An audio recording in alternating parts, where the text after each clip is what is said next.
আহা ভাই, বাজার করতে করতে হাঁসফাঁস, সবকিছু এত দাম, তার ওপর আবার শঙ্কা খাবারে ফরমালিন আছে কিনা। বোন, দামের সাথে সাথে সবচেয়ে ভয়ঙ্কর হলো এই ভেজাল।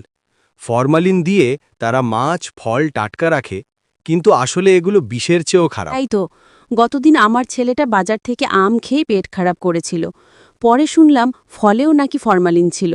আমরা সাধারণ মানুষ বুঝব কিভাবে? বুঝবেন বোন, দেখেন, ফরমালিন দেওয়া মাছ পানিতে ফেললেও শক্ত থাকে, আসল মাছ একটু পরেই নরম হয়ে যাবে। ফল যদি অস্বাভাবিক উজ্জ্বল আর শক্ত হয়, বুঝবেন কেমিক্যাল আছে। সবজির গায়ে যদি গন্ধ না থাকে, তবে সেটাও সন্দেহজনক। কিন্তু আমরা তো প্রতিদিন এসব কিনি, কোথায় পাবো নিরাপদ খাবার?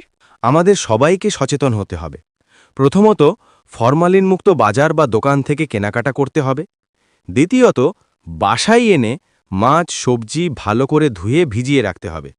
আর তৃতীয়ত, যারা ভেজাল দেয় তাদের বিরুদ্ধে প্রতিবাদ করতে হবে। ঠিক বলেছেন ভাই। আমি যদি প্রতিবেশীদের জানাই, সবাই মিলে যদি একসাথে কথা বলি, তাহলে হয়তো দোকানদাররাও ভয় পাবে। একদম। আমরা যদি বলি ফরমালিন চাই না, সুস্থ খাবার চাই, তাহলে পরিবর্তন আসবেই। সত্যি, সুস্থ পরিবার গড়তে হলে আগে নিরাপদ খাবার চাই। আজ থেকে আমি সচেতন থাকব এবং অন্যদেরও সচেতন করব। এটাই আসল সমাজ সচেতনতা, বোন।